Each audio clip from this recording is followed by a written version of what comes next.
Hi, everybody. Today, I want to talk about the new moon, which is going to occur at 4 degrees of Cancer on August 20th. It's going to be a little bit of a challenging 2 weeks. So let's talk about what's causing the challenges and how we can cope with them best.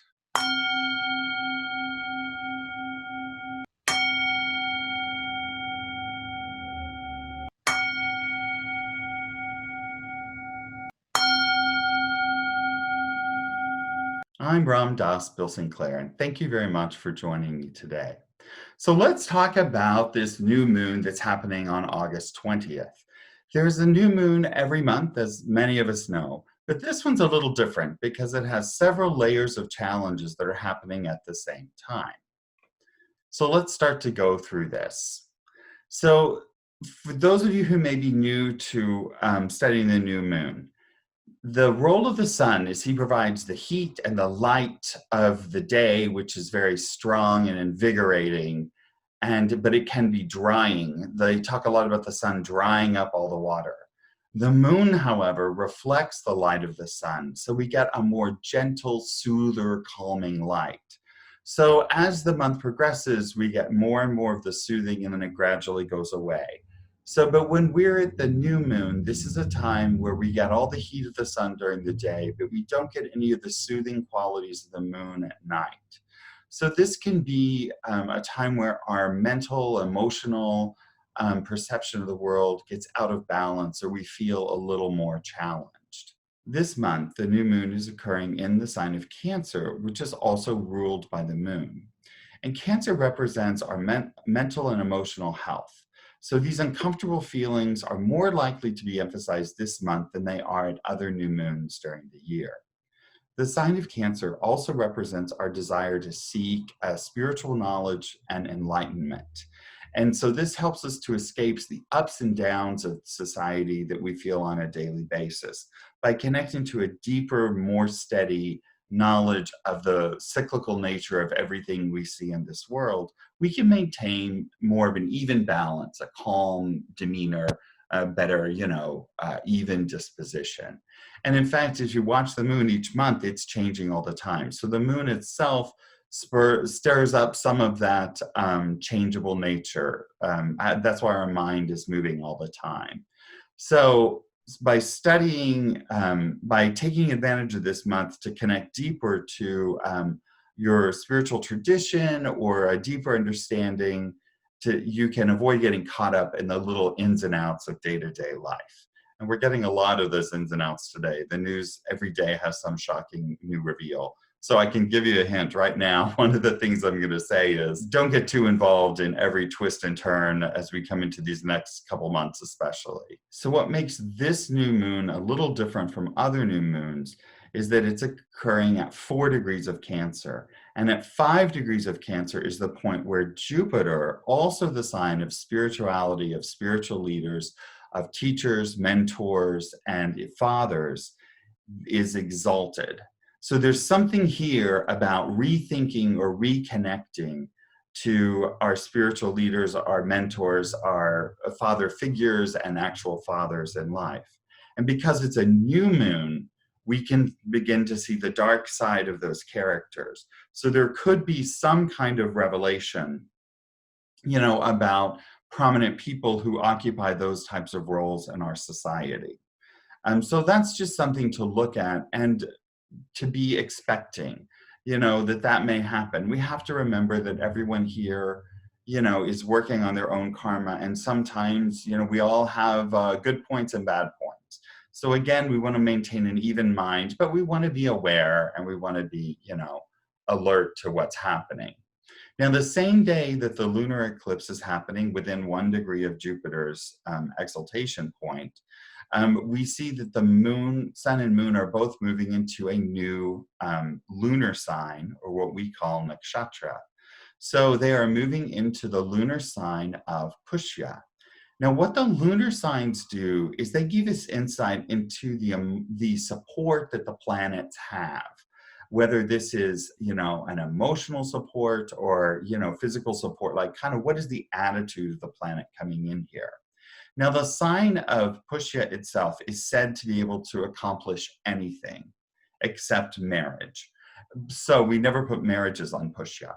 So that sounds really good on the first part of it. So this is hopeful that, this can be a time of progress. But if you study the narratives associated with this sign, you'll begin to understand that that success only comes after a lot of hard work. So there will be obstacles. You have to build, you have to be persistent, and you have to continue to follow your goals. It's not going to be possible with ease. It's going to be possible with work. And this leads us to the next factor that's coming into play here, and that's the aspect of Saturn. On the day of the new moon, Saturn will be at 4 degrees of Capricorn, which is exactly 180 degrees apart from the new moon. So what this adds to it is not only does Saturn rule the new nakshatra that the sun and moon are entering, but Saturn has a quality of he wants us to build patience, persistence in everything that we do. And he does that by withholding the results. So this can be a time when you understand this, you will be able to use that energy to your advantage and be able to just double down and do the work and not expect the rewards. They will come when they're ready. But by just focusing on doing the work, you won't get caught up in the emotional projection or disappointment of what's going to happen. So this is a key element to this new moon. The other thing I should tell you is that every day the moon starts to grow brighter as it moves towards the full moon, which will happen in a couple weeks from now.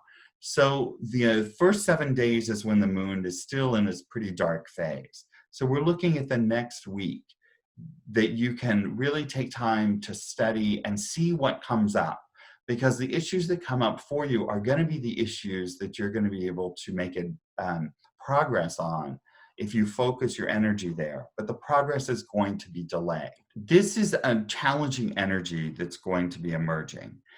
And the reason we study Vedic astrology is because by knowing that we're going to have a week to 2 weeks of challenging energy, we automatically know not to get too caught up in it, because it's going to change, it's going to evolve. This comes for a time and then it goes away. So in the next 2 weeks, it's really good to kind of align yourself with the energy of Saturn, who brings patience, presence, and persistence. And how you do that is by keeping steady work on the issues that arise. By being aware that these tendencies are likely to emerge, we can use the events that unfold to cultivate a sense of detachment. This puts us in line with Saturn's energy and will help us go through this 2-week period a little easier. In our daily lives, we're likely to feel sad, lonely, a little detached, or even lethargic. So one of the things you can always do is get up and do some small project. Go wash the dishes. I mean, it can be very small, something that just gets you moving. Because sometimes when we get paralyzed, when we're just sitting all the time, with the Saturn energy just starts to feel oppressive, and that will only make your mood feel worse.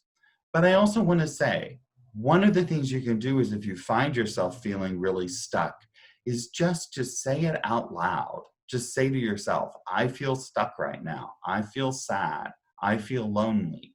By doing that and naming it, it begins to take it out of you, and you can identify it. Because if you can feel sad, then you can then take steps to move away from feeling sad, or to just let it be there and notice that it will pass.